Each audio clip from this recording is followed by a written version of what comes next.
Hi, everyone, and welcome to Dumbing Down Data. I'm your host, Carol, and here we're sitting down with people in the tech space to learn all their best kept secrets on how to break into the industry and navigate it. Today, I'm going to be talking to Caroline Holden. She's the founder and CEO of a social real estate startup app called HomeSurfin.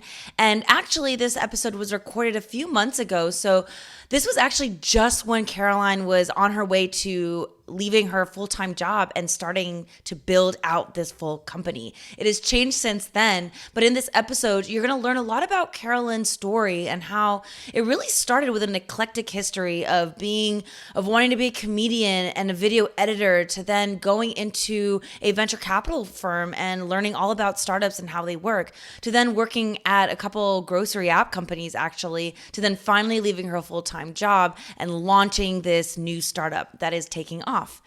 I'm really excited to show you basically this is a really good example, or Caroline's a really good example of how you don't need a full, let's say, technical background to get into tech or build your own business. That's an app company where you're working with engineers and startups and technical things to get this going. I hope that you find this interesting as I did. Caroline is not just someone who I think is exceptional in her craft, but also a really dear friend of mine and the first person I recorded this episode with. So I'm really excited to bring her on and just show you what it looks like to just start from the beginning and just read the news a little bit, get to know the industry and learn. I'll see you all there. Hi, everyone, and welcome to Dumbing Down Data. I'm your host, Carol, and with me is one of my best friends, Caroline Holden, and I am so excited to have her as our very first guest on this show.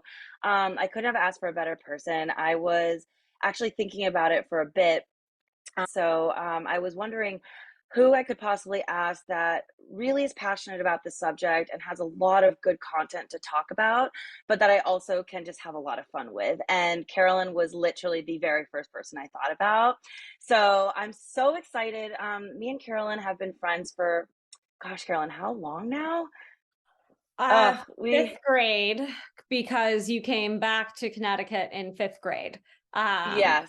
However old we were then, I think It was young, very I think it young. was 2002, which Oh my would put gosh. us at 20 years. Yeah, you're definitely aging us a little bit, but and she definitely has a lot of embarrassing stories about me, so hopefully they don't come up, but if Make they sure do, every single one does. Yes, oh absolutely. my gosh. Well, that's the beauty of it. We're here because we're all human, and that's probably my number one thing about this podcast. So if anything, let's go for it. We'll have a lot of fun, but I'm going to introduce you to Carolyn, and I'm going to ask her to share a little bit about herself before we jump in. So without further ado, I'll let you take it on. Who are you, Carolyn? Why are you here? Who am I? What am I? Why am I? I don't know. What even is that question? How am I Oh my supposed to gosh. respond? Okay, so so I'm Carolyn. As Carol said, we've known each other probably since we were like 11. I don't know, something like that. How old are we? Let's not get into it. Let's just not bring Nah, it up. we'll be But quiet about that one. we'll be quiet about it. But after growing up with Carol and having all sorts of really fun adventures, particularly on Fridays, Oh we my gosh. just bringing up inside jokes. I apologize. I ended up going to St. Olaf College, which is a tiny liberal arts school in Minnesota, but I also took film courses at Carleton College and UCLA with the intention of being like a filmmaker. I really wanted to be a dramatic director, maybe a writer, and all this jazz. But as I graduated from college, I realized, I don't know how feasible of a career that was, but also I realized that comedy was much more my thing. So I started my career as a comedian in New York while also working in advertising. So I worked at an ad agency, McCann. If you've ever seen Mad Men, yes, they are the bad guys on Mad Men. I had a really fun time being an evil villain for a year, but eventually decided it was time to go when my first feature film screenplay was a quarterfinalist in the Austin Film Festival screenplay competition.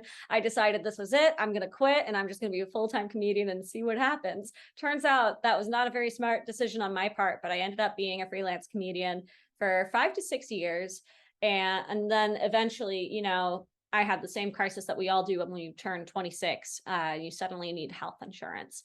So I started looking for a full-time job, trying to figure out, how I could exist in this world. And I got a job, a random odd job at a venture capital firm, and ended up completely falling in love with it and falling in love with startups and whatnot. So I was there for 2.5 years. Eventually, I decided to move back to Minnesota, which is why I have so many Minnesota things behind me. I've been in New York for all of that time.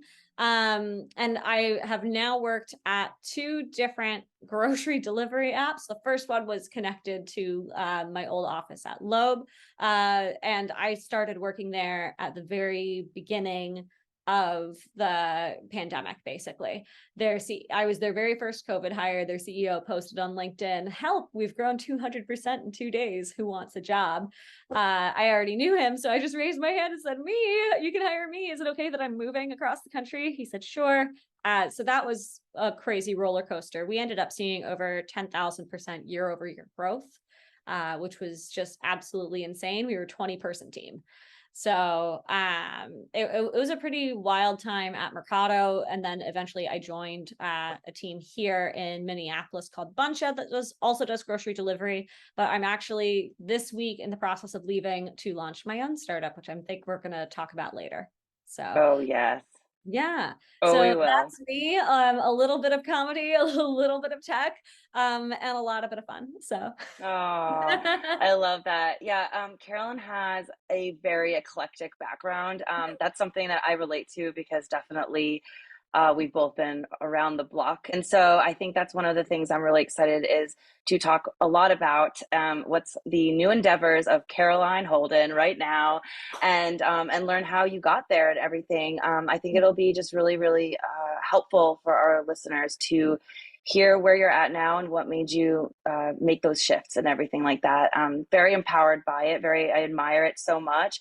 So the first thing I realized is that me and Carolyn had been talking about tech for every time we talk to each other, we bring this subject up, and we know that we have very limited time now to talk about it, but we could have endless conversations. So, one thing I wanted to ask you, Carolyn, is why you are interested in the subject, what got you here, and why are we talking about it now in my podcast? about tech or about data? About tech and data and anything in between. Yeah.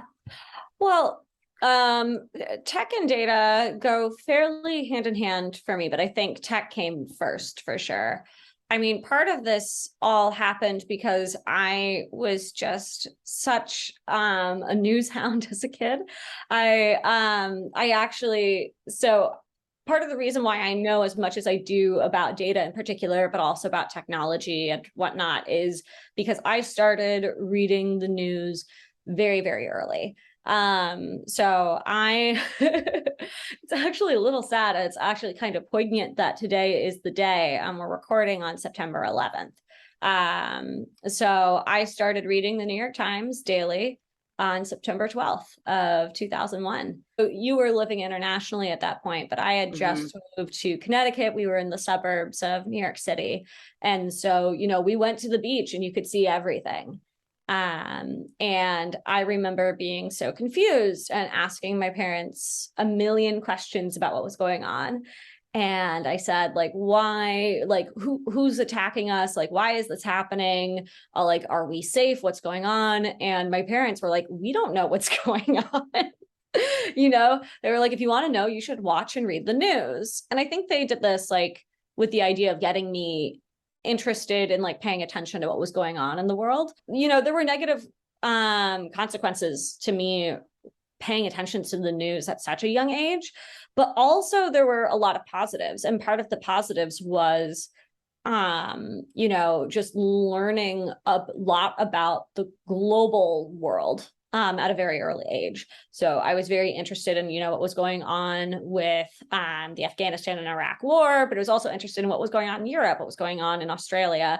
And I started really getting attached to tech at a pretty early age.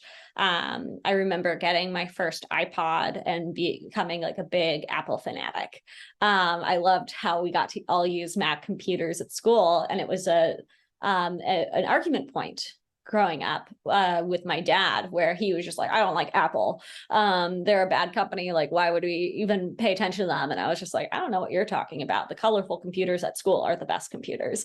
I remember the Apple colorful computers. Oh my Yeah. gosh. Oh my God. They were Miss so those. great. And then we had all the like Chromebooks and like laptops in school sometimes, like, and it was like always a really special occasion when they came out and whatnot. And so I got really interested in computers and filmmaking at the same time. I think part of the reason that I got so engaged into tech and computers as early as I did was because I learned how to film. I had a camera. Carol probably remembers we made a few videos Oh yeah. when we were little. I think the best one was the video where we tried to convince my friend who lived in Minnesota that I had a boyfriend, and that boyfriend was Carol's brother, Tiago. So yes, yep. Who is now married happily. Alas, the relationship did not last beyond the video. But Nope. but being able to create things on computers was something that was really interesting for me. Whether that was making videos or, you know, using Adobe Photoshop to make artwork and stuff, and then later using the internet to explore and learn more about the world, like I was doing with the regular physical newspapers that came to our house every day. So yeah, when it came to data, though, I started getting very curious about data, frankly, when YouTube started getting big, because I wanted people to see my videos and I wanted to know how I could get people's attention and how these algorithms and stuff worked. And that's when I, you know, started taking the baby steps of learning about data, learning about like, what could I do to get my video to get views, watching as many videos, learning about how these things worked. And then when social media came around and seeing, you know, what did people see on Facebook versus didn't see on Facebook, that was something that was really fascinating for me as well. And so eventually it spiraled out of control. And now I'm a total nerd who just loves talking about this stuff on podcasts. So Was there anything that stood out specifically? I mean, when you're talking about technology and how the iPod came out, I was like, I think what stood out to me was just like how awesome and exciting it was to hold this iPod, which I actually still have, by the way. I literally still have this physical iPod with me, and people see it and they're like, it's an antique. But because the news and everything, that's interesting because you kind of get into this whole new world and you're almost becoming a little bit independent with your way of understanding how the world works. But was there anything that attracted you specifically to technology when you were talking about these computers? Was it just how it functioned, or was it just because you're curious and you just wanted to learn whatever came to your mind and what was picking up in the world? Or what was it about those iPods and everything that was so interesting to you? well, with the iPods, it was a little bit of FOMO kicking in. So my dad was a short seller, so an investor who bets on the stock market to go down. And he really wanted to know what kids think. And so he would ask me questions all the time about what I thought about different products or what I thought about different things. And so I think because of that, maybe I was thinking about it more on a critical level at an earlier age. That, or I'm just remarkably intelligent. Probably not. But really, you know, I loved the iPod, but it wasn't like my favorite thing. My favorite thing was computers and cameras.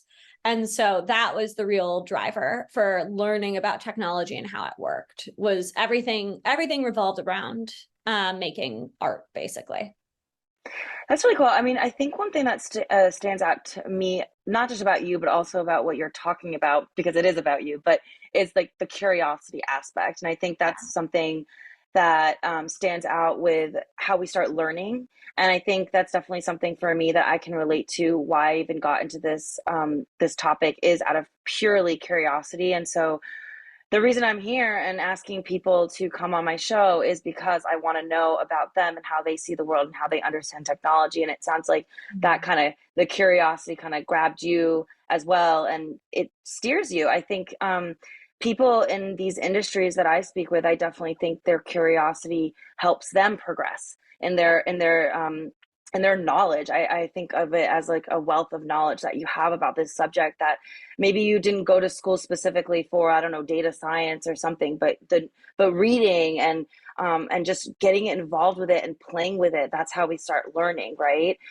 So you kind of mentioned a little bit about your YouTube, the interest with the viewers and how those things work and everything like that. And a couple other things stood out. But my next question, which you can kind of feel free to share how whatever comes to your mind, but how has your curiosity about technology and data and all of this stuff, and as you grow your knowledge, how has that helped you in your professional life, in your personal life, in the way you see the world? Has it helped you or not? But really, how has that changed the way that you navigate life as you get older? I know for me, I definitely have seen an immense shift in the way that I'm able to articulate myself and in the people that I can talk to. There are certain people that maybe I wouldn't be connected with in different ways, like me and you are connecting with in this way now. So I'm just curious, what is your perception of how has your curiosity taken you in this industry, in this field, in this space? All right, I'm pausing really quick so I can look at my notes because I can't remember. But I Let left you. me. I left you some empty air. Oh gosh. Okay. Well, I guess we're not doing softballs today. We're only doing hardballs. All right. Yeah, we're going for it. Gosh. Okay. Knowledge of technology, like personal and professional. Okay. When it comes to personal, a lot of like my thoughts about like data and stuff that like has kept me curious or how it's been helpful. I guess it's been helpful in just like, frankly, like security. I mean, that's a big one. Yeah. It's actually more important than we think it is. That's one thing for Yeah. sure. I mean, I remember first like being cognizant. I mean, data can be everything, right? Like when you're talking about like what is data online or anything, it's I think a lot of people think it's a lot more complex than it is, but it really is just like what do computers know about you? Right. And what do they know about you based off of what you put on social media? What do they know about you based off of like what you click? Or what do they know about you based off of just like generic demographics? Right. And so I remember when I was in high school, I really freaked you out. I don't know if you remember this. But we had gone to different high schools, and at my high school, they had warned us, oh, don't post any embarrassing photos about yourself on Facebook. Like, don't post anything about breaking the laws because colleges can see it. And I remember coming over to chat with you, and you had posted like some partying photos or something. And I was like, oh, you should really consider taking those down. Like, colleges can see that. You're like, colleges can see that. Oh yeah. You remember this? You like Yeah, that deleted like every photo off of your Facebook. And I yeah, was like, girl, you don't need to changed do my all name. Yeah, yeah. yeah, you changed your name. You like did all of this thing. And I was kind of just like, well, just untag yourself from anything that could be potentially embarrassing. But I mean, that was something that I was thinking about, it's like, I don't know, a 16-year-old, something like that. Like, how are people perceiving me based off of like what I'm posting on Facebook? But that was also, I mean, there's a real paranoia among our parents about like strangers finding your children online and things like that, or learning your address. And so I think I grew up already pretty cautious about what I was going to put out there. And then when Facebook came out, since it was kind of private, I think people felt more comfortable about sharing more of them about themselves, maybe more so than they should have. I know there were definitely things that I put on there that maybe I like wish I hadn't. But at the same time, not nobody.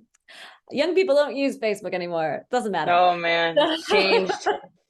It's Times Insta. changed. It wasn't near. Facebook isn't cool anymore. I mean, I don't like Facebook that much anymore either, for a variety of reasons, and a lot of it actually has to do with data and how they use data, whatever.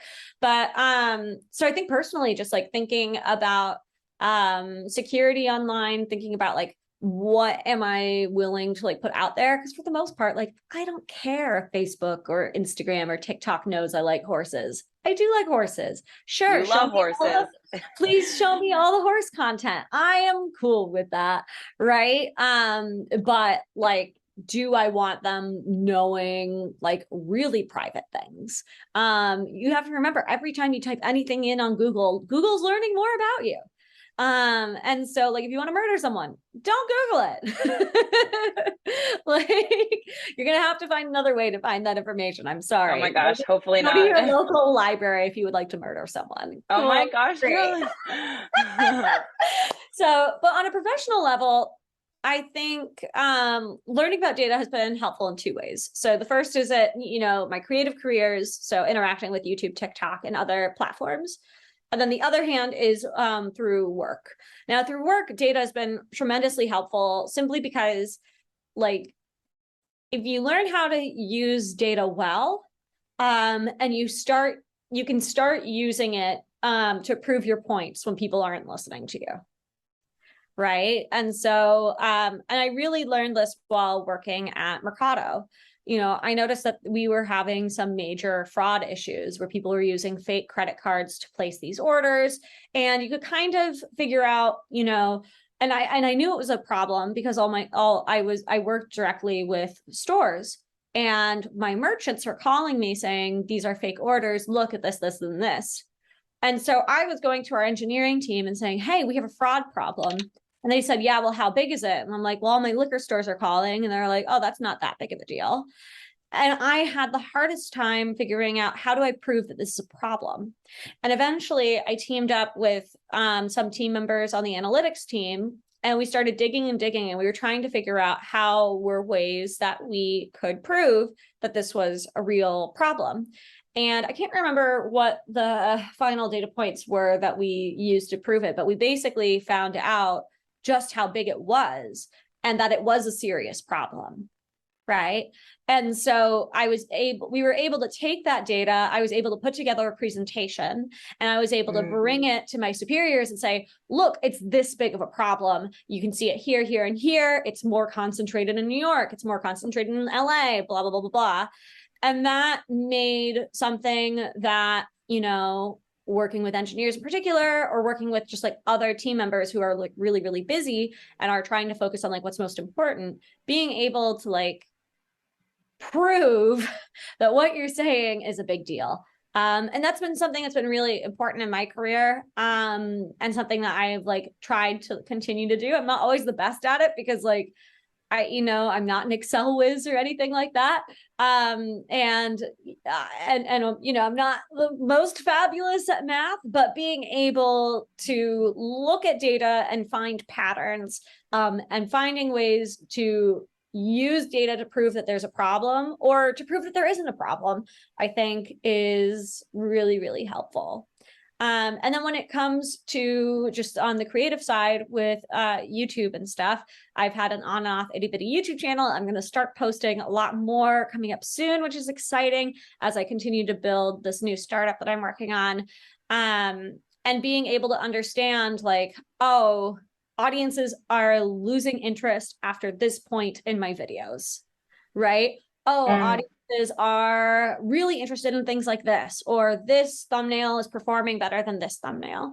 I think, as a creative, when I was first initially kind of using YouTube's Creator Studio in particular, it felt very limiting because it was like, oh, it wants me to do this, but I don't want to do this. And I think, as I've gotten older and as I've started working in tech, I've kind of learned, oh, this is just giving me more clues on what could work well. And I could create a new channel. And if I were to do things like this and this and this, I could make content like this work. Or if I want to talk about these things, but make it way shorter, that's going to work, right? And so I think being able to identify patterns to just like support what you want to do and figure out how to get the algorithms to support you is really important in that sense, and is definitely something that's been very helpful as I've continued to scale on like both sides of like my careers. So I'm really glad you touched on a lot of questions that I was going to actually bombard you with that you may have not known. But one thing that I think is the key thing here that I'm so glad you touched on, and you basically went through your professional, your personal as a creative. And one of the things that is really important to me about this podcast is to explain that being informed by these things that we might think are too technical for us or don't make any sense to us, it helps us immensely in anything that we do, right? I mean, we're blending now talking about creativity with data, and they may not seem to make too much sense, but really being informed can help you really grow in, let's say, what you talked about with your professional careers. Just the fact that you know that putting together data might actually help you, what you said, prove your point, when it's not really known, that's really powerful stuff. And then I think also, as a creative myself, I'm learning things as I go. So hearing you say things like that, it's like trying to change your direction or understand how things work and how people work and psychology and how you might be able to change your content and where you should go, your direction. And then you start learning about yourself, are all things that really stood out to me as you were talking about that. And I was definitely going to be asking a little bit about what you did, and sort of, but I think you almost eloquently put it in words that I didn't even have to really ask too much more about. But that's something I will definitely be taking with me, because I just hope that those who are listening now who don't think that they have any place in technology, I hope that this is just a really good example of how we all can grow in our own passions, whether it's creating content, video content, or working in data science. It doesn't really matter, but it really will help you just from that small bit of knowledge. Yeah. And we haven't really talked too much yet about this, but I do want to ask you a little bit about, so Carolyn has had a lot of passions, but one of them is, and this is really amazing, Carolyn, and I do mean it, but seeing you thrive and grow in the startup world, where you have been really interested in startups. You have been trying to grow a startup. You had one, and now you're really kind of excelling in this other one. I wanted to ask you if you could dumb down a little bit about your experience having in the startup world. How have you, with Gimme and now with HomeSurfin and all this stuff? I just want you to start bringing that into our podcast and kind of start closing in with your startup, how you start building it, the background history of your time in this space, and where are you right now? Yeah, for sure. Excelling in my second startup. I don't know if I'm excelling yet. We'll get there. We'll get there. It's not even each step is bigger. I mean, right now, Carolyn is she just got accepted into an accelerator program for her startup, and I'm so excited for her. I'm just saying this from truly, I've seen her work so freaking hard. So so hearing her say that was like one of the best news I've ever heard. So I just want you to talk a little bit about your creative ideas with Gimme and what happened there, and now HomeSurfin and how that all started, and like really, where are you now? I want to hear more. And talking about Gimme too is interesting, because I learned a ton about data and how it works, and also kind of like the shortfalls of data with just like users in general, through working on that project. So I'm glad that you brought up Gimme, because it may have never launched, but it was definitely a really interesting learning experience. So I have tried to start 2 startups. The first one was more of just a really long learning exercise. It's part of it. and the second one, we're hoping to launch our MVP in the next couple months or so. So that will hopefully be November or December of 2022. So check it out. Can you quickly dumb down what MVP is for us? Right. MVP is minimum viable product. So basically it is what is the smallest version of an app you can build, right? So if you remember, I guess when TikTok was Musical.ly, so if you remember when TikTok was Musical.ly and how it was like kind of finicky sometimes, it didn't always work and things like that. That's not quite what an MVP is, but just like was the most basic version of a digital product, or really any product that you can make. And it is a term that is used in the startup and VC world in particular. But it's basically, the idea of making minimum viable products is, can you make something that people will like? And if you put it out in the world, what will happen? So when I was working on Gimme, I was working on trying to build an MVP, but I was also learning, how does one even build a startup? So at the time, I was working at that VC, a venture capital firm company that invests in startups in New York called Loeb NYC. And I was in a co-working space surrounded by investors and startups. We had about 20 plus startups that were in the office with us. It was a super creative space. And we also had a team of what we called shared services, which were basically people who were marketers, accountants, software engineers, business strategists, all sorts of different things who were there to help all the startups who worked for the venture capital firm itself. So all startup builders who are working on multiple different projects versus just working at one. So it was an incredible experience. I absolutely loved working there. What was great about it too was there was all sorts of like educational opportunities and whatnot. And that job started as just a random odd job where I was working at the front desk and turned into a whole lot more. And while I was there, I realized, I've always been really fascinated by technology. I had been an Apple fangirl from like the very beginning.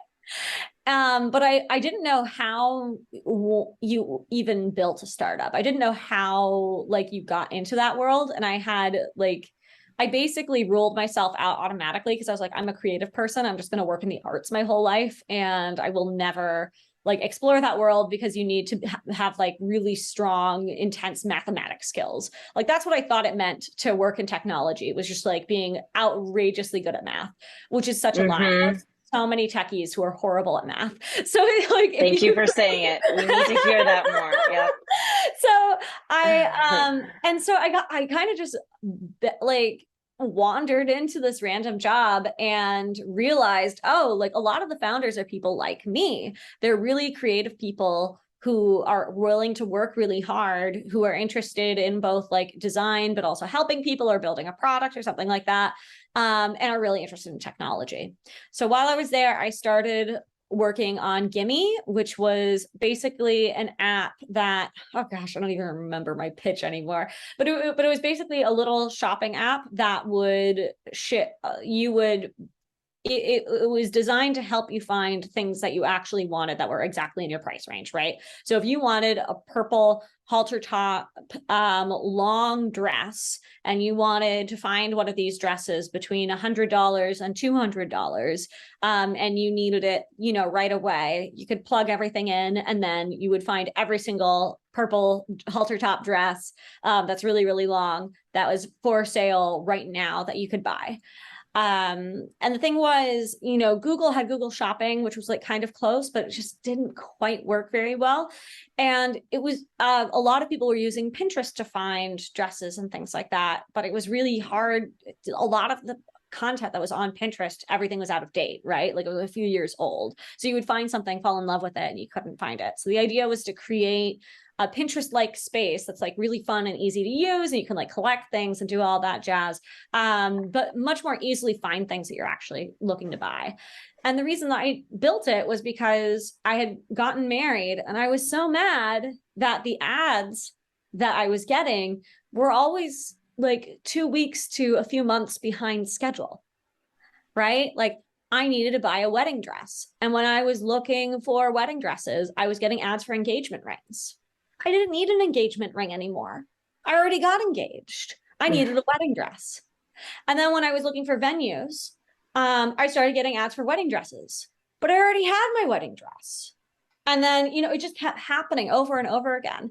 And it was interesting because, when you're planning a wedding, there's some really standard timelines that people have. You need to get this thing by this date. You need to get this thing by this date. You need to get this thing by this date. And I started building Gimme because I was mad that data systems that we already had in place weren't good enough, right? They weren't able to get the timing right. I remember the morning of my wedding going online to like check something and getting an ad for a wedding venue.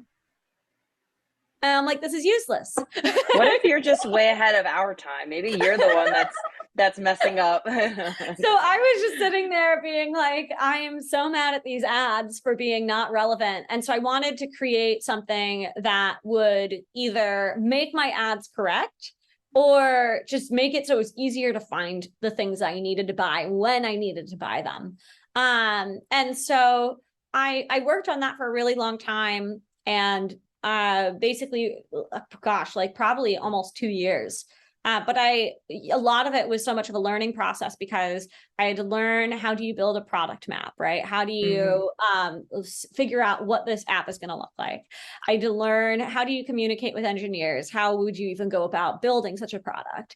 I had to learn, what are basic marketing things? What's a financial model? What is a business plan? What, all of these different things. And so I spent those 2 years basically asking everybody I could think of, how do I build a startup?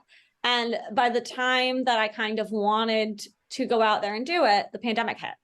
And I didn't really have the bandwidth that I thought I would have to launch it. And so I ended up just kind of retiring the project, also because I discovered that in order to build something like that, I would either need to build an ad blocker, which would, make it so you had the right ads or make it so you saw the right content. But then, you like people who make content online wouldn't get paid. And as a creative person, I didn't want that, right? Like I didn't want to get everybody excited about blocking ads so that they could see better ads and make it so that some YouTuber couldn't get paid, right? That wasn't, or a newspaper or whatever, like that wasn't my jam. And then the other thing that happened was that, the alternative was just, it was an incredibly difficult system to build. Something that involved a lot of really advanced engineering and would be really, really hard to even get there. But the great thing about it was that, through learning how to basically get up to the almost launching process, I was able to work on my new startup, HomeSurfin, which is a real estate app. I was able to basically do everything that took me 2 years on Gimme in basically 2 months. That's so cool. Which is crazy. And so like, if you've worked on something for a really long time and you're like upset that it failed, like don't be, because the reality is you're going to be put in a much, much better position to figure out how to thrive and how to do everything like 10 times better next time. Right. And I think it's interesting because you talked about so many things that you need to do in order to build this startup. And I know I've always wanted to do that too, but like having to know all of this stuff, how do you build, literally, how do you start? It's really great to hear, how you said, once you have that knowledge, the more you research, the more you try, the more you get there, the better it gets. Because then once one thing fails, the next thing opens up and you never know what's going to happen. And sometimes you do it, what took 2 years and 2 months, and you're that much more successful. I'm gonna, yeah, let's close. All right. So it sounds like we've talked a lot about pretty much everything I could have asked for. It was such good content. I think a few things that really stood out to me was really how you work with others, how you're able to use data and your knowledge, just even having that knowledge to be able to do things that may have been that are more out of the box than we think it is. Like, hey, this isn't working. I want to prove it because I know I can with data. Things that we may not necessarily think about if we don't know what data is, or we don't really know that we can understand it without having a technical background or anything like that. And then another thing that I think is so important to any listener here who is trying to build something is that, I mean, even for me with this podcast, I was like, Caroline, you're the one that said something about like a editing room for the video, and I was like, LOL, what is an editing room? And it's these kinds of things where I'm like, now I'm motivated. Now I'm like, it's just a trial and error. I may not be technically literate on how to edit a video, but I'm going to learn by Googling, by trying, by asking people, by having conversations. And it sounds like all of this are things that you have done in your lifetime. And what really stands out to me about you is your curiosity, your creativity, and your freaking determination. And I'm so excited to see where that goes, because all of these three things is what's getting you to these places. Last question I have is kind of just to sum up. You've touched on it, but to dumb it down, why is it so important for us, for people, for you, for anyone listening, to understand those very basics of technology or data, or just even just touching the surface of it? Why is it so important in your own experience? Mm-hmm. In my own experience, and also just like personal, like not necessarily work experience. Because I think with work experience, it's pretty like straightforward with data, right? Like, oh, how is my website doing? Am I getting enough views? Am I getting enough clicks? Am I getting whatever? But I think personally, I mean, there's the security aspect I kind of brought up earlier, but there's also just like understand, like just basic digital literacy, right? Understanding how social media platforms and things like YouTube and stuff work when it comes to what information you're seeing, right? Like there's a reason that your TikTok feed is so dramatically different from somebody else's TikTok feed. And I think young people, like, you know, like teenagers now are really savvy at that. Like, I think they know that, especially if they're like really into TikTok, YouTube, and whatever. But I think people our age are maybe like there's a lot of people who know, but I think there's still a lot of people who don't know. And I think people who are older are just like completely oblivious, right? And that like what shows up on your Facebook feed, what shows up on your YouTube feed, what shows up on TikTok, whatever, that is all based off of your data, right? Like my dad was, I shouldn't say that. He'll be upset if I say No. that. You know, sometimes I talk to people, like sometimes I'll talk to somebody who has just like used TikTok a few times, and they'll say something like, I don't get TikTok, like it's just people dancing. And I'm like, okay, well, the reason why you're only seeing people dancing is because based off of the rate that you're watching these videos, how long you're focusing on them, like how quickly you go through them, like TikTok is learning about you. And so TikTok thinks that you only want to see dancing videos. But if you were to skip, it doesn't know you enough. Yeah. It doesn't know you enough. But if you were to skip all the dancing videos, like every time you saw a dancing video, skip it, it would start showing you more things. And then you would see completely different content. Like maybe you would get into something that's really political, or maybe something that's really funny, or just prank videos, right? So there's a lot of different directions that it can go in. And I think like what happens is people, especially older people, will see the content that they see on their Facebook and just assume that maybe that's how everybody else's page looks, or take everything really seriously, even if it's like, you know, fake news, right? And so I think something that's really important for everybody is understanding just how these algorithms work, at least on a bare minimum. And understand that like how you interact with these apps is going to change like what you see, and that what you see is not necessarily going to be the most accurate or like just real at all. And I think that's something that's like really important, and something that's like really dangerous, especially politically right now.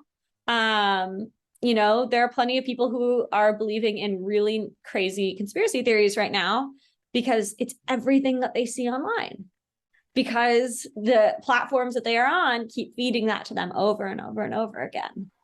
So I think being able to identify, you know, valid news sources, being able to, you know, being able to navigate these waters is really important. And also just getting out of your bubble. You know, all of us are in our own different online bubbles. All right. Mine has a lot of horses in it, and I'm very grateful for that. But I also know that like I'll go and see like my parents' Facebook feed, like I'll look over their shoulder or something, and it looks completely different. And the more people that you meet and the more people you engage with, I encourage people to be curious, and to be open and to ask questions. Because the more that we shut each other out into our own separate bubbles, like the less we're ever going to like come back together. And the best way to build understanding for people who are very different backgrounds, or who are terribly angry at each other, because these platforms are designed to get us angry. Facebook in particular, that includes Instagram. Don't forget that Facebook owns Instagram. All right. They are designed to get a strong emotional reaction from you, because the stronger the emotional reaction that you get, the more likely you're going to keep clicking. So if you're wondering why is everybody angry online, it's literally because these platforms are, optimizing for that. And I think most people don't know that. Mm. And I think people kind of recognize now, oh, the internet is an angry place, but they don't understand why. And they just assume that everyone is angry, which, maybe people are upset right now. But also, we're being conditioned into being angry. And so if you know that, though, if you have the power that knowledge brings and you understand how it works, then you're able to kind of fight back against it. And then you're able to better connect with others.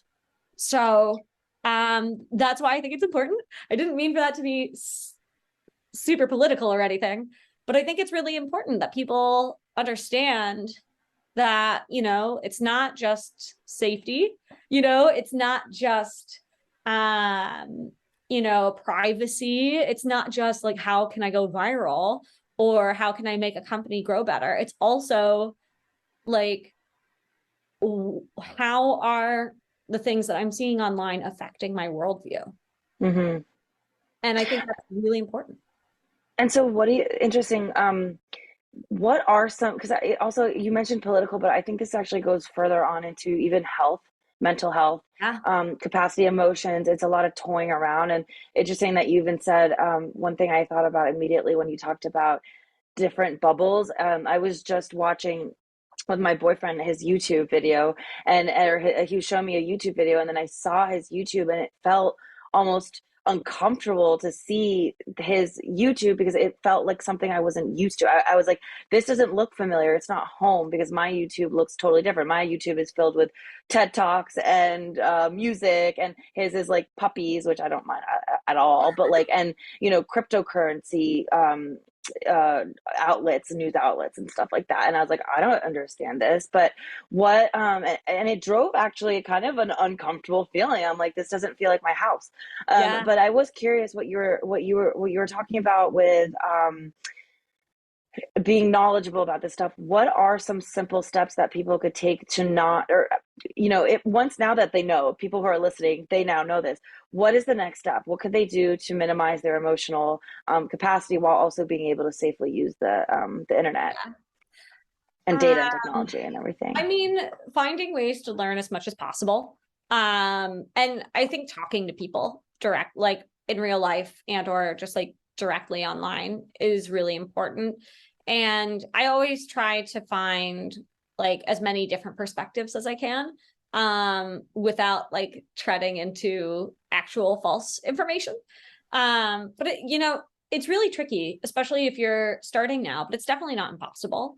But I would, it's funny. I've had some conversations with people who are completely on the opposite spectrum of me, and will agree that, oh yeah, we know that the algorithms are optimizing for us to be angry. We know that there's all this miscommunication, but then you ask them, oh, well, where do you get your reliable news? And they're like, oh, I get it from something that I would consider like not a real news source.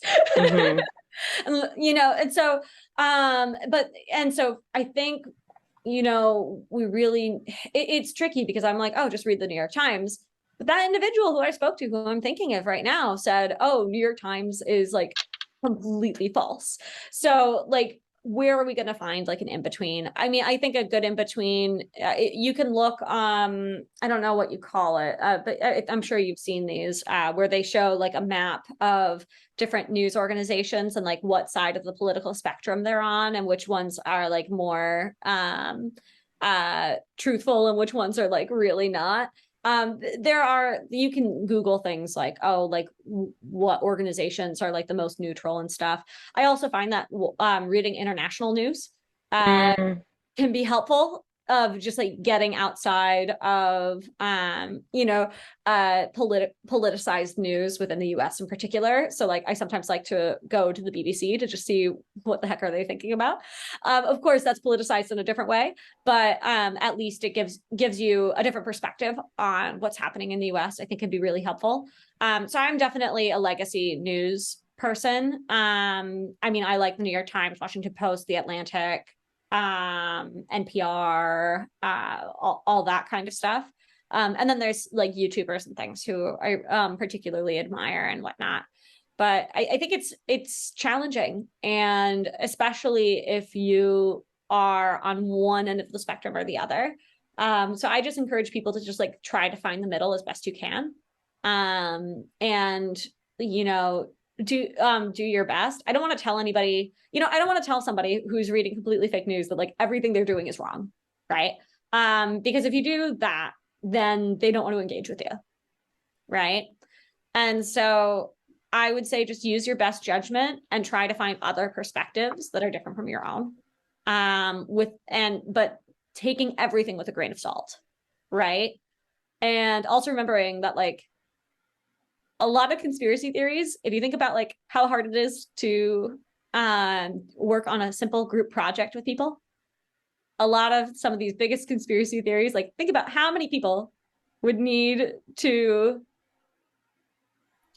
keep something quiet or in order for this to like happen. And like sometimes it does, sometimes there are like secret, like top secret things that like are like that were previously like conspiracy theories, but like sometimes, like sometimes it's just over the top. I'm rambling at this point, but I would say just to center things up, do your best and just keep learning, just keep seeking and keep asking questions. I think as long as you continue to ask questions and remain curious, you're going to be in a much better spot than somebody who is so laser focused on like one particular position. I mean, I think a lot of what I'm hearing too is open-mindedness, is being able to see that there's sides everywhere, and we all have what we lean on, but being open-minded that the world is so big and everybody's going to have their own, just like, TikTok, everybody has their own TikTok decor, if I may, if we're still kind of relating this to a house. But we all have our own opinions, but then we also want to definitely respect others. Yeah. My last question is a little bit of a small plot twist. Before we close, I do want to ask you, what makes you your happiest human you? Oh. Like online or just in general? What makes you you, Carolyn? I think that all data things aside, I also just want to know what makes you happy. Yeah. Well, I think things that make me happy, I love being with people and I love making things. So whether it's building a startup or painting, I like to paint, or, making a video or whatever. I like making things and I like being with people and being able to work on things with them, I think is a real fun. And obviously, as I've said multiple times in this podcast, I also love horses. Good horseback riding. I love it. I was expecting horses to come up. To be clear, I like never go horseback riding. I go like maybe once a year, and it's just like my biggest, like I'm always thrilled. I'm not like a horse girl who like actually goes horseback riding. I'm like the sad horse girl who never gets to go. Oh, but then when you do, it's the best moments. I love it. I love it. Okay. Carolyn and I have gone horseback riding a few times. It is not what makes me my happiest me, but to each their own. Right. Oh, I took you on that. Oh man, I almost got. There was this one time Carol and I were on a family. We had a double family vacation, and I signed up Carol for horseback riding, for an all-day ride, and I didn't tell her. Yep. It could have been an hour, it could have been 2, but no, it had to be all in the wilderness. You did like a full 9 hours.